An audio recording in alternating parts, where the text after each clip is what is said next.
আসসালামু আলাইকুম। I am Helena from Hena Cook Bangla.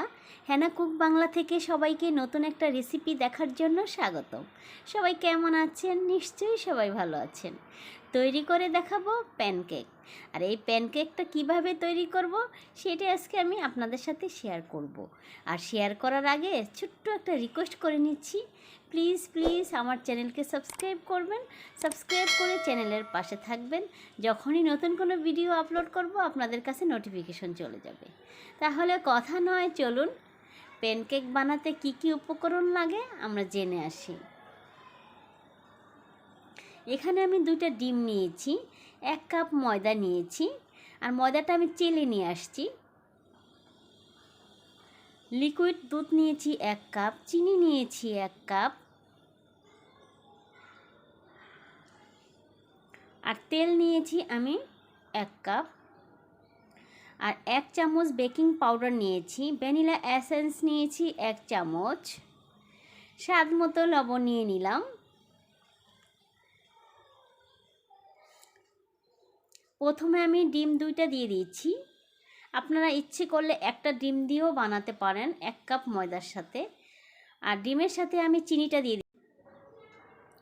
এখন চিনি আর ডিমটা আমি ভালো করে মিক্স করে নিচ্ছি একটা হ্যান্ড উইক্সের সাহায্যে। আর আপনারা ইচ্ছে করলে যাদের বাসায় এরকমের কিছুই থাকে না তারা কাঁটা চামচ দিয়েও বিট করে নিতে পারেন। দিয়ে দিচ্ছি আমি ময়দা। এখানে আমি 1 কাপ ময়দা নিয়েছি, সেটা আমি এখন দিয়ে দিচ্ছি। দিয়ে ভালো করে মিক্স করছি। লিকুইড দুধটাও দিয়ে দিলাম, অর্ধেকটা দিয়ে দিলাম, আর আমি একটু পরে দিচ্ছি, দেখতেছি আমার যদি লেগে যায় তাহলে দিয়ে দিব। এখন দিয়ে দিচ্ছি পুরাটাই। বেকিং পাউডার দিয়ে দিচ্ছি আমি 1 চামচ,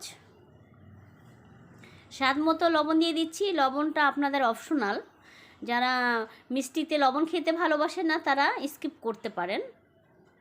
আর আমি সব উপকরণ দিয়ে ভালো করে মিক্স করলাম। দিয়ে দিচ্ছি সয়াবিন তেল, ভ্যানিলা এসেন্সটা দিয়ে দিলাম। সব উপকরণ দেওয়া শেষ, ভালো করে একটু আমি মিক্স করে নিচ্ছি। ব্যাটারটা ভালো করে মিক্স করলে প্যানকেকটা ফ্লাফি হবে। আর দেখেই বুঝতে পারছেন ব্যাটারটা কতটা স্মুথ হয়েছে। এরকমের একটা কাপের সাহায্যে আমি প্যানকেকগুলো তৈরি করে নেব, তাহলে প্যানকেকগুলো আমার সমান হবে। একটা প্যানে আমি তেল ব্রাশ করে নিয়েছিলাম। এখন আমি দিয়ে দিচ্ছি 1 কাপ ব্যাটার। ঢেকে দিচ্ছি এখন আমি প্যানকেকটা। আর দেখে বুঝতে পারছেন কতটা সুন্দর হয়েছে। আমি উল্টিয়ে দিচ্ছি, আর কত সুন্দর একটা কালার চলে আসছে। চুলার আঁচটা লো ফ্লেমে রেখে আমি প্যানকেকটা কুক করেছি।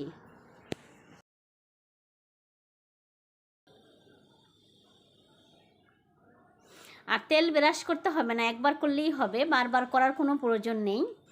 এভাবে করে আমি সবগুলো বানিয়ে ফেলবো, বানিয়ে সার্ভ করে আপনাদের দেখাচ্ছি। দেখেই বুঝতে পারছেন কতটা সুন্দর হয়েছে। তৈরি হয়ে গেল আমার প্যানকেক। আর প্যানকেকগুলো দেখেই বুঝতে পারছেন কতটা সুন্দর হয়েছে, কালারও চলে আসছে সুন্দর একটা।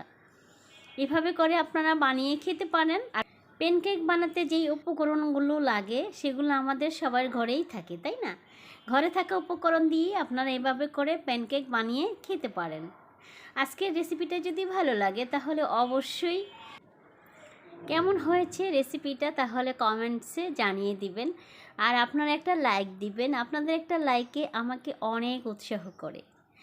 আর দেখেই বুঝতে পারছেন কতটা সুন্দর হয়েছে, ভিতরটা সফট হয়েছে। আমি ভেঙে দেখাচ্ছি। আর খেতে খেতে আপনাদের সাথে বিদায় নিব। এতক্ষণ আমার সঙ্গে থাকার জন্য সবাইকে অনেক অনেক ধন্যবাদ।